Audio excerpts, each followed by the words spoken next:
Penetra surdamente no reino das palavras. Lá estão os poemas que esperam ser escritos. Estão paralisados, mas não há desespero. Há calma e frescura na superfície intacta. Ei-los sós e mudos em estado de dicionário. Ei-los sós e mudos em estado de dicionário. Este é um trecho do poema A Procura da Poesia, de Carlos Drummond de Andrade. O poeta que é homenageado aqui na praia de Copacabana com esta escultura. Em sua extensa obra, Drummond dedicou vários poemas ao fazer poético. Revelou os caminhos e descaminhos dos poetas, aqueles que tiram as palavras do estado de dicionário, como ele diz. Dão a elas novas combinações e novos sentidos. A palavra é a matéria-prima de todos os poetas, mas cada autor chega aos poemas à sua maneira, por um caminho particular.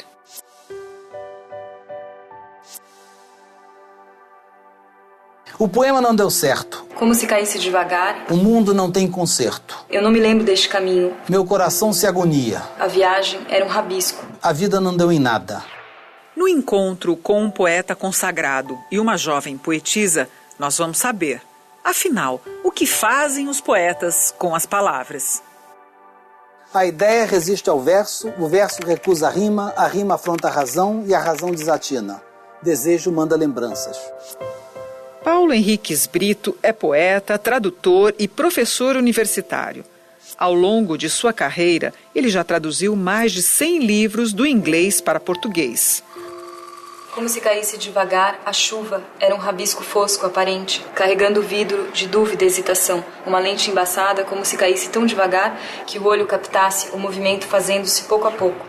Quando era menina, Anita Costa Maluf brincava de fazer canções a partir dos poemas que lia. Hoje, a sonoridade é um dos principais elementos do trabalho desta paulista, que já publicou 4 livros de poemas. Desde que eu comecei a escrever, eu tenho um pouco esse hábito de ler em voz alta aquilo que eu estou escrevendo, de testar como que aquilo está soando. Clara, queria te escrever há tempos, mas a cada vez me faltava fôlego na subida para os correios deste bairro montanhoso. Uma música um pouco, sabe? Momentos de tensão e relaxamento. Eu começo com um ritmo, né? Um padrão assim, tipo... Eu tô com esse padrão na cabeça, começam a surgir palavras que se enquadram no padrão. Que a rima aproxima 2 palavras que evidentemente não tem nada a ver com elas, uma com a outra, e simplesmente o som. Então você encontra aquela palavra que não tem nada a ver com o que você estava pensando, mas que tem aquele som, porque você precisa de uma rima, ela te leva para o outro lado. E evita, portanto, que você caia no lugar comum. O que vem primeiro, assim, para quem faz poesia?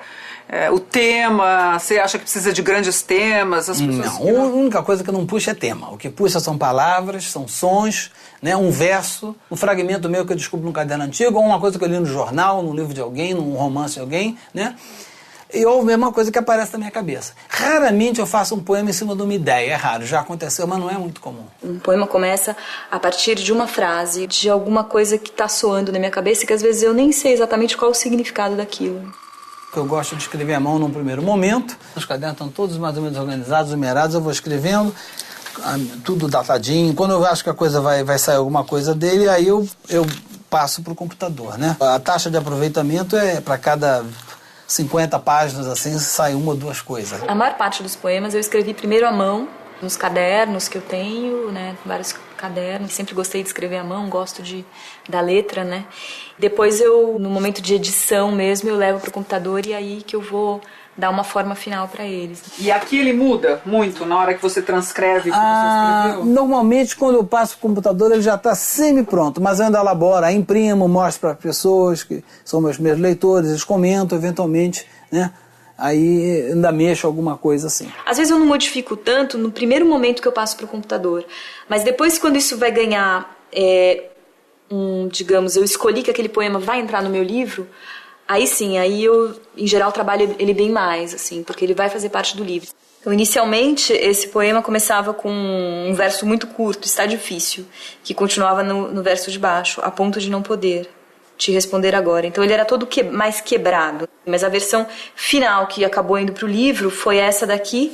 O primeiro verso, que era está difícil, virou está difícil a ponto de não poder. Ou seja, ele está juntando os dois primeiros versos iniciais, né, no primeiro verso só. Esse caderno aqui é um caderno de 84, 85, né? Em agosto, se não me engano, por aí. Não, em novembro de 84, você vê. Eu comecei, pintaram esses versos na minha cabeça, né? Quando não sei o que sinto, sei que o que sinto é o que sou. Como você vê, eu escrevi uma página, escrevi 2, 3 páginas e não gostei. Parei. 4 anos depois, em 88, né? Eu digo, não, eu estou folheando esse caderno, eu digo, não, gostei desse verso, vou tirar alguma coisa daqui. Escrevi, quando não sei o que sinto, sei que o sinto é o que sou, e comecei a desenvolver essas rimas, o minto com sinto, o, né? E comecei a trabalhar, e abandonei o poema, larguei. Agora chega, eu não quero mais saber desse poema, né? Mas aí não é que mais uns meses depois, lá para dezembro já, nós estamos em que ano? Estamos em dezembro de 88, né? Eu retomei o poema, escrevi mais uma versão e larguei de novo o poema.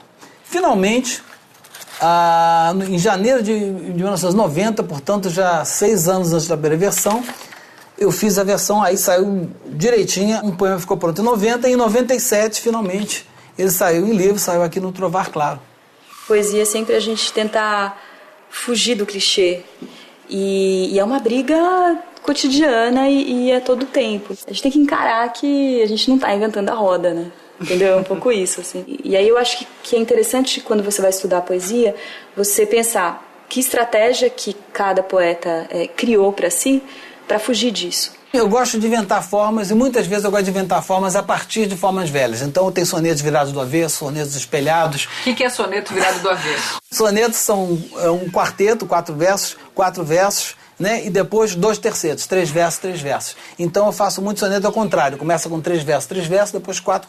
Eu gosto de mexer com as possibilidades. Por que eu faço poemas? A gente frequentemente passa por coisas que a gente não consegue dar conta, e a escrita sempre foi para mim um lugar de dar lugar para essas coisas, né? De criação de sentido e de lugar mesmo, né?